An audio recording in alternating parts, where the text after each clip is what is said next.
Bonjour tout le monde, j'espère que vous allez bien. Aujourd'hui, je vais vous présenter un peu le meilleur logiciel d'automatisation selon moi. Donc c'est un logiciel que j'utilise déjà depuis longtemps, que j'ai déjà présenté pas mal sur cette chaîne, donc c'est Browser Automation Studio. Mais je me suis rendu compte que ce logiciel, en fait, je ne vous l'avais pas vraiment présenté. Je vous ai déjà fait voir pas mal d'exemples, mais là on va voir un peu plus en détail qu'est-ce qu'il est possible de faire avec ce logiciel. Donc petit rappel pour ceux qui ne connaissent pas encore, Browser Automation Studio, c'est un logiciel gratuit d'automatisation. C'est le logiciel gratuit d'automatisation le plus avancé que je connaisse. J'en connais aucun qui a autant d'options. Les possibilités sont vraiment infinies. Et même en payant, je ne sais pas s'il y a vraiment quelque chose d'équivalent. Il y a Xenoposter qui est assez similaire, mais il y a encore quelques options que ce logiciel-là propose en plus. Et c'est un logiciel que j'utilise vraiment quasiment tous les jours dans mes business. Donc ça permet d'automatiser des tâches sur le web, mais pas que, ça permet aussi d'automatiser des tâches sur un PC. Donc ce logiciel déjà vous pouvez le trouver sur bablosoft.com. Donc vous arriverez sur cette page-là, vous pourrez faire télécharger et vous pourrez l'avoir totalement gratuitement. Donc en fait il y a deux versions, il y a une version gratuite où vous avez vraiment 95% du logiciel qui est totalement gratuit et une version payante où là il y aura quelques options en plus, mais c'est vraiment des options qui ne sont pas forcément utiles, en tout cas si vous n'utilisez pas Browser Automation Studio de manière un peu industrielle. Je vais vous expliquer par la suite à quoi correspond cette version payante. Donc une fois que vous avez installé ce logiciel, il ressemble à ça. Donc il y a pas mal d'options ici que l'on peut voir, on ne sait pas trop à quoi ça correspond. Donc à première vue, ce logiciel n'est pas simple d'utilisation quand on le lance la première fois. La première fois aussi, moi je crois que je l'ai installé, j'ai testé 30 secondes, j'ai vu que c'était un peu galère, j'ai désinstallé direct. Et je l'ai réinstallé plusieurs semaines après, et c'est là que j'ai compris vraiment la puissance de ce logiciel. Donc pour créer des scripts, on va directement aller sur Record, et c'est ici que toute la création de scripts d'automatisation va se faire. Donc je ne vais pas vous faire un tuto complet dans cette vidéo, le but c'est de vous présenter un peu quelles sont les différentes options que ce logiciel a, pour savoir si vous, ça peut être utile dans votre cas ou pas. Donc à la base, vraiment, ce logiciel c'est pour automatiser un navigateur web, même si on peut aussi automatiser un peu n'importe quoi avec, et ce que je fais aussi avec. Mais de base, c'est vraiment automatiser un navigateur Chrome. Donc on peut tout simplement ouvrir une page web, mettre un URL, et faire OK. Et là, il va nous ouvrir la page web, et on pourra interagir avec cette page web. Donc on pourra simuler des clics, donc on aura juste à cliquer quelque part, à faire click on element, click on coordination, etc.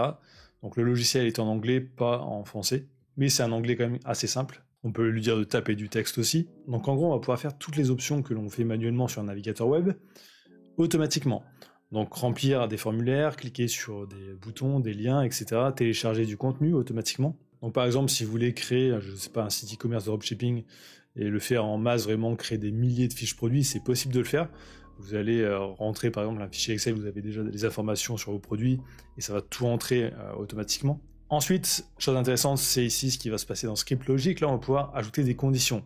Donc dire, si telle chose a cette valeur, tu vas faire telle action ou alors une autre. Donc là, on va pouvoir mettre des conditions en fonction, par exemple, des choses que l'on aura scrapées sur un site web ou que l'on aura récupéré dans un fichier Excel ou quoi que ce soit d'autre, ou dans une variable. Donc là, on a vraiment toute la logique, comme quand on est sur n'importe quel langage de programmation, sauf que là, c'est en no-code, donc c'est un peu plus simple à faire.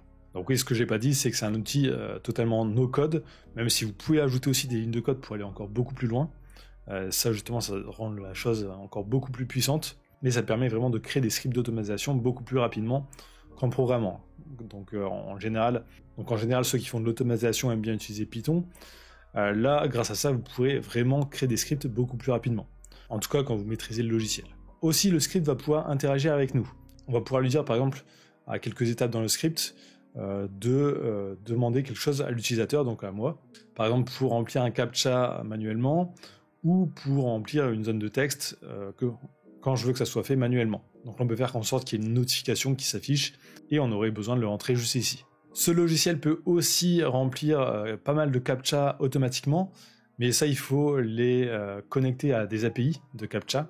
Mais il y a déjà des modules prêts pour le CAPTCHA, donc il y a juste à rentrer une clé API pour les services qui sont compatibles, et il peut le faire.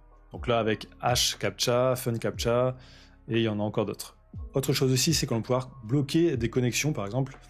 On va pouvoir dire, moi je veux que tu me charges telle page web, mais je veux que tu bloques toutes les images pour que ça charge beaucoup plus rapidement. Donc au lieu d'avoir des pages qui mettent 2-3 secondes à charger, avoir des pages qui vont mettre moins d'une seconde.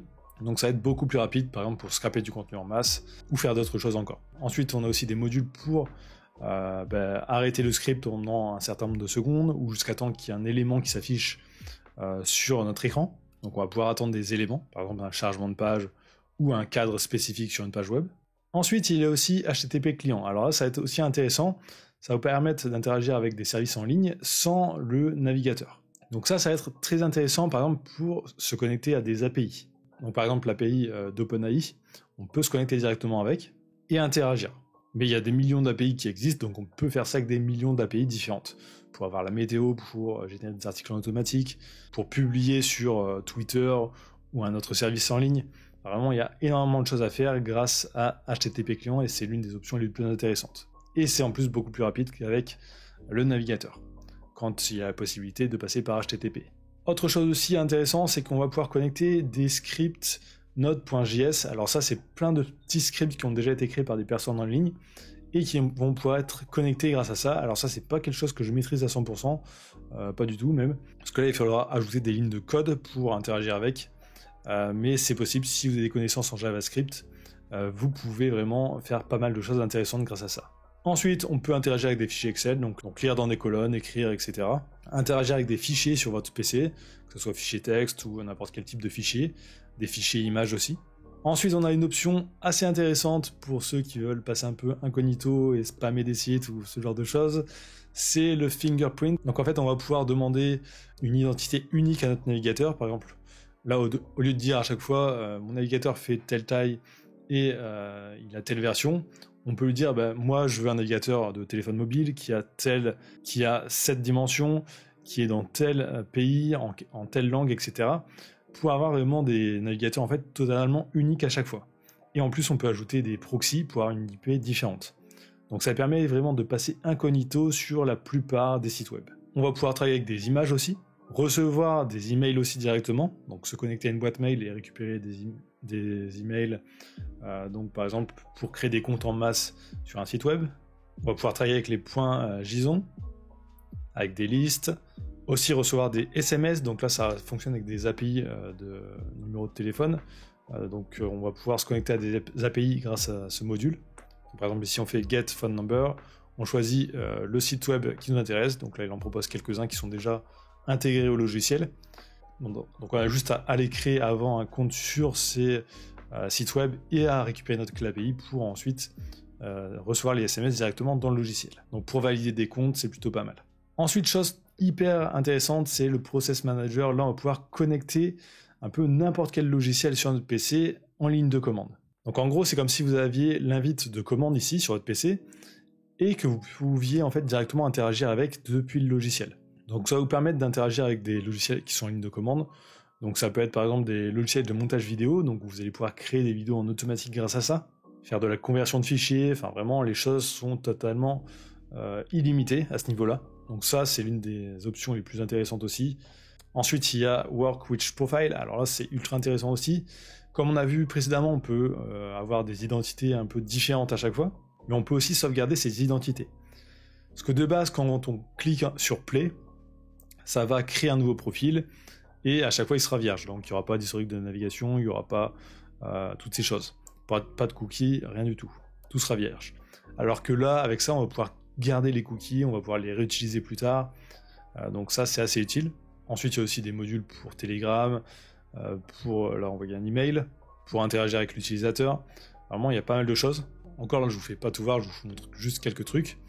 Et la chose aussi intéressante, c'est qu'on peut créer aussi nos propres modules. Donc là, tous les modules, ici à partir d'ici, c'est moi qui les ai créés. Donc j'ai fait un module création de vidéo, un module pour se connecter à Dropbox, pour mettre des fichiers en ligne automatiquement, un module OpenAI pour interagir avec ChatGPT, Pixabay pour récupérer des images en automatique, ici un module text-to-speech pour créer un audio à partir de texte, ici pour traduire du texte avec Google Translator, avec Lingua et DeepL. Ici aussi pour publier des articles en automatique sur WordPress. Donc on peut vraiment créer nous-mêmes nos modules, même sans encoder. Donc ça c'est hyper intéressant. Et il y a encore aussi d'autres modules ici que j'ai pas activés parce que j'utilise quasiment jamais. C'est en gros interagir avec des archives. Ici tous les trucs de CAPTCHA. Interagir aussi avec des serveurs FTP. donc pour interagir avec des sites web, ou aussi interagir directement avec des bases de données de sites web pour ajouter par exemple des choses directement dans un site web ou récupérer des données. Donc ça, c'est vraiment quelques petits trucs déjà qu'on peut faire. Il y a énormément d'autres choses que l'on peut faire. Chose aussi que l'on pourra faire, c'est aussi créer des interfaces pour nos logiciels. Donc au lieu d'aller ici, cliquer sur Play et de voir toutes les actions se faire, on va pouvoir créer une interface, donc comme si on était sur un autre logiciel totalement. Et en fonction de ce qu'on va mettre dans cette page, on va faire lancer, et ça va faire notre script avec tous les paramètres qu'on aura prédéfinis. Donc ça, c'est assez intéressant. Aussi, on va pouvoir compiler notre script. Donc compiler notre script, ça va être en fait pour créer un point exécuté de nos scripts pour le partager avec d'autres personnes aussi. Donc là, toutes les options que je vous ai fait voir jusqu'à maintenant, tout ça, c'est accessible dans la version gratuite. La version payante, il y a juste quelques petites choses en plus. Donc par exemple, dans la version payante, on pourra changer l'icône de notre point exécuté, on pourra ajouter un mot de passe à notre point exécuté, on pourra aussi gérer des licences en ligne directement. Si on voudrait vendre notre logiciel et le protéger avec des licences, avec des durées prédéfinies, on peut le faire directement depuis ça. Donc là, c'est juste avec la version payante. On peut aussi synchroniser les scripts. Par exemple, si vous vendez un script et qu'il a besoin d'être mis à jour régulièrement, au lieu de à chaque fois redonner le point exécuté, à chaque lancement, il va se mettre à jour en fonction de ce que vous aurez mis dans votre script sur votre PC. Donc moi, c'est ce que j'utilise par exemple avec mes scripts Pinterest. Dès qu'il y a une mise à jour, je le fais sur mon PC et ça le met à jour sur tous mes autres VPS. Donc ça, c'est juste quelques petites options qui peuvent être intéressantes avec la version payante, mais c'est pas du tout indispensable, c'est vraiment pour une utilisation beaucoup plus avancée. Et aussi, on a une base de données, donc là, on va pouvoir créer des bases de données pour quand on va scraper du contenu ou quand on va vouloir mettre du contenu en ligne sur des sites web en masse, on va pouvoir utiliser une base de données qui sera beaucoup plus rapide qu'avec un point Excel ou ce genre de choses. Et aussi, j'allais oublier, une dernière option ultra intéressante, c'est le scheduler. Donc là, ça va nous permettre en fait de programmer des lancements de scripts. Par exemple, on va pouvoir dire, tu vas lancer tel script à telle heure tous les jours, ou toutes les 10 minutes, ou à n'importe quel moment. Donc il y a pas mal d'options différentes.